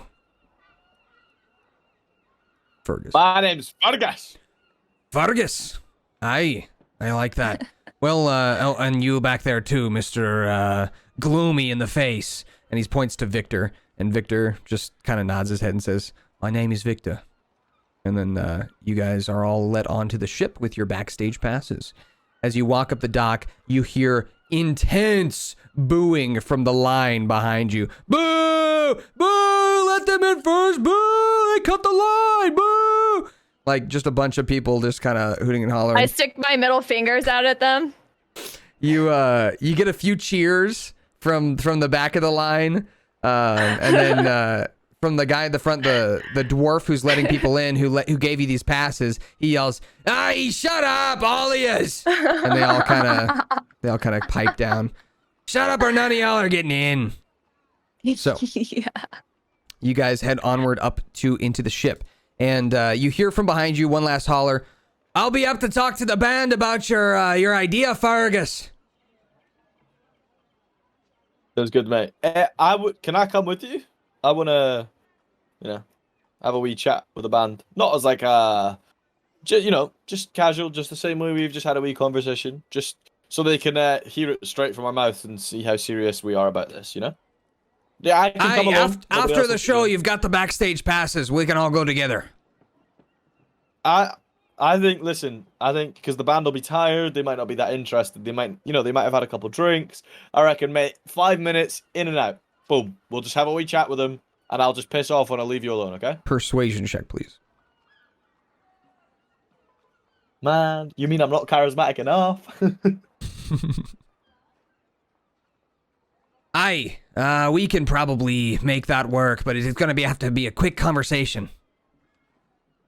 Quick as a whistle, mate. Quick as a whistle. All right, I'll be done here in 10 minutes. And he's looking at the line. All right, so he continues on with the line. You guys head up onto the ship. To describe the ship to you, it's a big brown ship made of wood. It creaks and groans as it kind of shifts back and forth with the waves.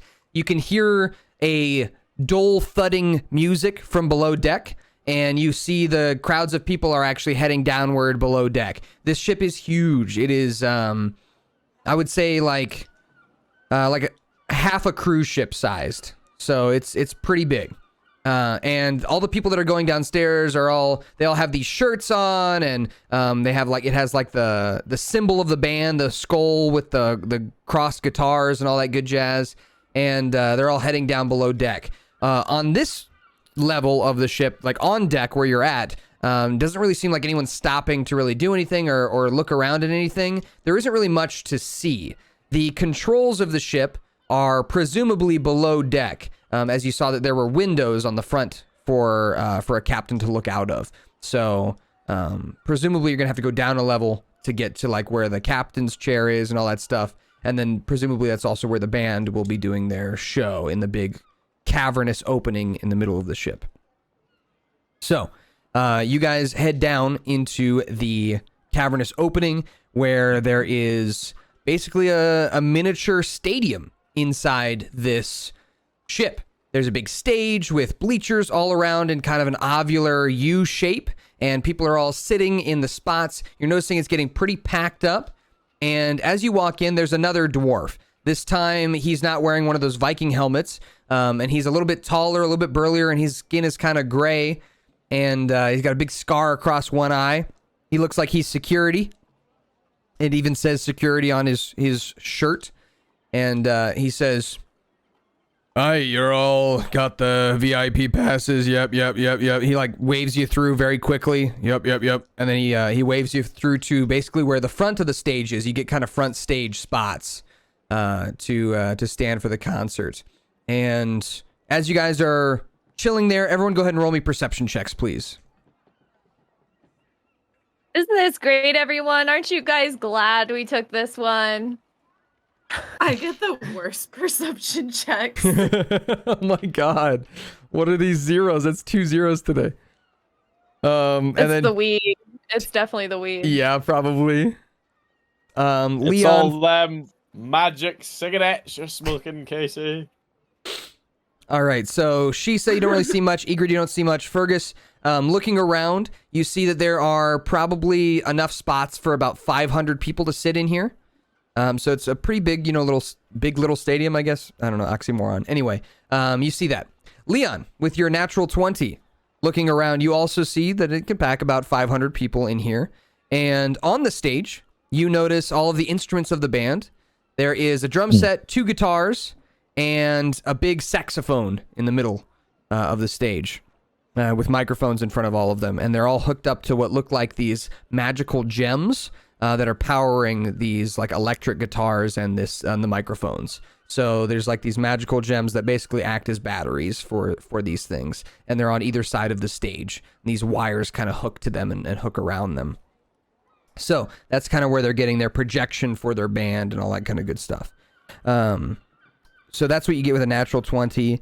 You guys looking around, kind of chilling out, figuring things out, and you see the ticket guy, the ticket dwarf, come in onto the stage, and he looks around across the crowd for you guys, then looks down and sees that you're right in front of the stage, and he says, "Aye, come on, up on the stage." He puts his hand out for you, Fergus, to pull you up onto the stage, because he's going to take you back to the band.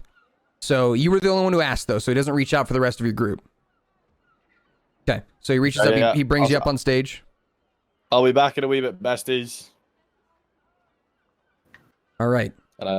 Anyone want to do anything before Alright. Fergus leaves? Because Fergus is going to be out of your sight. Anything? Anyone want to buff him or give him any kind of help? Oh, I guess I could inspire him. If you want to. Yeah, I'll use my bardic inspiration. All right. How do you inspire him? What do you say? I turn to Fergus and I go, "Look at me, Fergus! You are the strongest, most coolest, most slickest, most smartest guy out there. And don't let anybody or anything make you think any different. Now go get him, Tiger." You have an inspiration dice. It's perfect. All right. So you are brought onto the stage, back past the guitars and the saxophone and the microphones and the drums. You got brought back past the stage into a back room. It's lined in purple felt.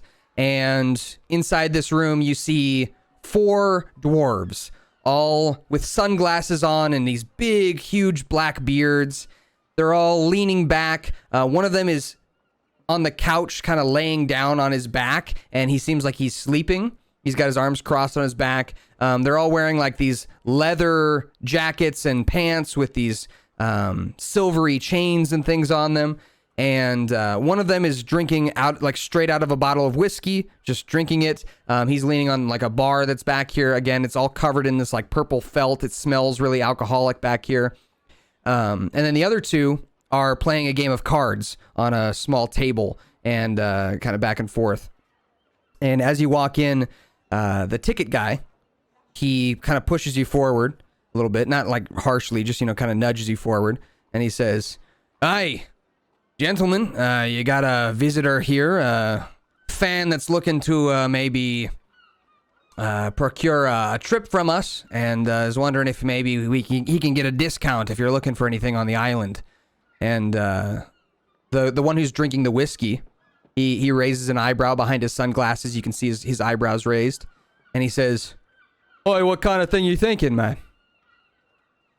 Well,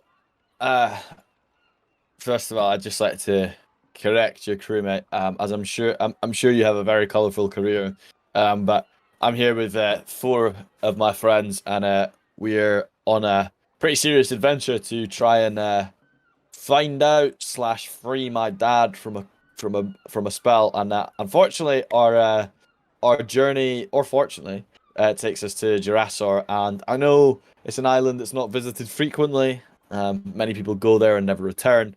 But me and my friends have seen some shit. We've been through some shit. Jurassor doesn't scare us in the slightest. And you fine gentlemen, your shipmaster here has agreed to take us, obviously for a fare, but you know, as rock stars to adventurers, you know, we may be able to provide you with some fur, fossils, you know, any secrets from the island that may not be publicly known, and you know, maybe knock a couple pennies off our price here. Yeah, mate, yeah. I can think of a few things that maybe we could make a deal off of. Yeah. You know what kind of creatures they got on Jurassor or not? You know? You ever been there? I've never been before. So other than the... Oh yeah? Go on. There's a few creatures there. One of them is this big lizard thing. They call it a Tyrannosaurus Rex. If you can bring me one of those Tyrannosaurus Rex teeth, I'd be willing to give you a signed T-shirt and a free ride. Okay. What tooth specific? Do you want the canine? I want the canine, mate. Yeah. Yeah. Okay. So I'll add that to my list. I'll scribble that down. Yeah. Yeah. Come over here. Yeah. Come over here. Let me show you something. What's your name? What's your name? Fergus. Fergus. He puts his hand out. He says, "Name's Jean Paul." Lovely to meet you, mate. Yeah, you too. Check this out. And he pulls out this map that's from underneath like the bar that he was leaning on. He was drinking whiskey next to the bar. He pulls out this map that was kind of hidden behind the bar. And as he pulls it out, he shows you. It's a map, like a very rough map of Jurassor. A very, very rough map. Looks like there's no like real landmarks or anything on it. It just kind of has the shape of the island and a few X's on it. He says, yeah, there's this other thing here. Not really something I've been able to go back for since I heard about it. But there's he points to this X on the map. There's supposed to be some buried treasure on the island. And finding it might be worth a pretty penny for you as well. And I'd be willing to split 50-50 with you because I gave you the map to it and you find it. What do you think? The two guys at the table who are playing cards, they're like, that's bullshit! Jean, no, that's our map. We're going to Jurassor to get the... And then Jean kind of like puts his hand out. He says, shut the fuck up. Shut the fuck up. Fergus, what do you think? I'm interested, mate. I love treasure as much as you do. I'm happy to agree to the 50-50, but I would like to charge a service fee of the boat ride. So we'll take the boat ride off, and then we'll 50-50 the profit, if you will. That term I can agree to. Yeah, it sounds fair. I like that. Yeah, I like that. We'll plan for that then. We can get you to Jurassor in a day and a half, probably. Maximum 2 days if something were to come up and slow us down, but I don't think it would be a problem. Are you, just out of curiosity, because one of the other captains we spoke to didn't want to take us straight up to the shore, are you gonna... We don't mind swimming like a little bit. Obviously, you're not going to run yourself dry, but how close are we going to get? We got to stay away from the rocks, mate. So, I can procure us a path towards the shore, and give you maybe a 5-minute swim. Yeah, fine, sorted, mate. We can have can we take one of the rowing boats on the side? Sure, yeah. That's not a problem. Yeah, that's not a problem at all. Perfect, mate. We don't even need to swim then. Perfect. Yeah. All right. So you want? How many have you got though? We've only got 2 boats. We're gonna need one of them. There's 6 of us, so no, 4 of you are gonna fit in the boat. Otherwise, it's gonna sink. That's fine. 4, perfect. Me and my brother, we're water demigods, so we can swim, don't worry. Oh, right, yeah. That's a little conceited, don't you think? Well, I thought the same. I thought my brother was lying until I was held underwater for approximately 2 minutes by a yeti that was 4 times the size of me, and somehow I didn't drown and could start breathing underwater. Then I kind of realized maybe he's not lying about breathing underwater, and for some reason I have the same ability. So you can breathe underwater. If you give me a bucket, I will dunk my head under, and I can keep it there for 10 minutes. That's incredible, mate. That's pretty cool. Well, that's good to know.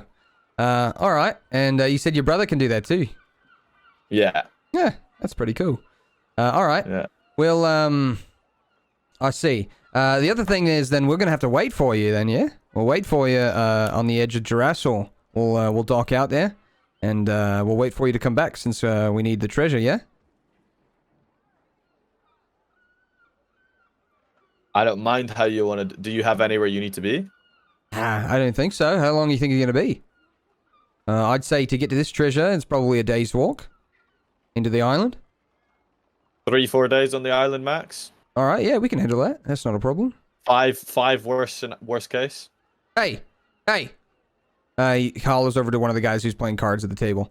He says, "Hey, change your schedules. We ain't gonna perform in let's see." He pulls out this little like logbook. He says, "We're gonna miss the next 2 performances, so cancel them. Yeah, send word out. We're gonna cancel these performances. We got shit to do." And the guy sitting at the card table, he's like, "Man, why do I always got to do this shit, man?" And he kind of stands up and goes over to the ticket guy and starts talking with the ticket guy, and they both leave, leaving you back here with just 3 members of the band. Okay. So Jean-Paul, he kind of nods. He says, "Yeah, last thing, mate. I got a little book of people we're looking for, and I want you to take a look through it and let me know if you've seen anything. You seem like an adventurer, right? You've been around places." I've been plenty of places, yeah. Yeah, these people they got a price on their head. So if you've seen them, maybe we can we can become business partners here and maybe try and procure ourselves some money, yeah? Yeah, I'm down. So he hands you a little booklet of drawings. And these are like pencil drawings. As you open it up, you see mostly like non-descriptive faces. I mean, it's like, here's an orc here with this name, and it's like not very descriptive. You see, like picture here and there, but most of it is not that important. The reason I'm showing you this is because you flip like halfway through the book, and you see Leon's face, Leon's name, and a price beneath his head of 1,000 gold pieces. Now, Jean-Paul is turned away right now. He's talking with one of the other band members who just got up off the couch and has walked over. Jean-Paul is turned away, and you have this book right now. He's letting you look through it while he's talking with someone else. Fuck it. As I'm flicking through. Mm-hmm. Okay, yeah, fuck it, I'm going to do it. As I'm flicking through, obviously I want to cause as little commotion as possible, and they're definitely going to notice Leon while we're on the ship. So as I'm flicking through the book, really stealthily, I'm just going to slyly, as he's got his back turned, just rip the page out, stuff it in my pocket. Sleight of hand check, please. Please, I have +7. Please, fucking God! Okay. 24. Jean-Paul rolled a perception check of 5. So, you slyly and secretly rip the page with Leon's face out of the bounty book, is what it's called. And the bounty book is Leonless now. No Leon in there. You take it, what do you do with that piece of paper? I just, right now, all I can do is just shove it deep in my pocket. All right, it's in your pocket. You, looking through the book, you have not recognized any of these people. Any of the other people. Yeah, and then to distract Jean-Paul, I'm just gonna flick to a random page, and I'll be like, "Hey, mate, I think this face is familiar. Any idea where they might be based?" He looks at it. He says, "Yeah, mate. They last time I saw them, they were in let's see here." He kind of pulls out his own little map and points to a random spot, and you have a little small talk back and forth. You're just bullshitting. He gives you a little bit of information that means nothing to you because you've never seen this person before. And he's like, well, maybe we can check that place out next if this works out, yeah? Yeah, first stop Jurassor, then we might get this person on. Cool, so I'll keep the treasure map and the bounty book, and I'll get started chatting to my team. And yeah, I mean, good luck with the show tonight. We'll all be watching, and I'll get out your hair. I'm sure you guys have got a lot to prepare for. And we'll see you whenever. I'll see you around the ship, and we'll chat again when we get to Jurassor. Yeah, sounds good, Fergus. Yeah, sounds all right. Yeah. All Lovely right. to meet you. And I kind of like nod towards the guys gambling at the table. Yeah, for sure. And one of the guys at the table just nods at you. The other guy who got up off the couch, he says, "Yep, be seeing you." And you walk out from backstage, back onto the stage, past the instruments. You see your party chilling at the front of the stage. You hop down, and what do you tell them?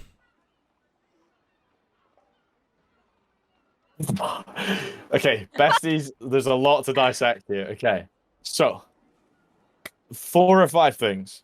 First of all, there's a high probability we're getting this boat ride for free. They're going to take us to Jurassor. We're going to have 5 days on Jurassor, maximum of 5 days. We've been given a treasure map. Apparently the treasure is extremely valuable, and we get a 50-50 split of the treasure. We're getting a rowing boat, so Leon and I will swim to shore because we can swim. 4 people can fit in the boat, so the rest of you can go in the boat. And I've been given a bounty book, and if we hunt anyone down that's in the bounty book, we get a reward. There is one problem though.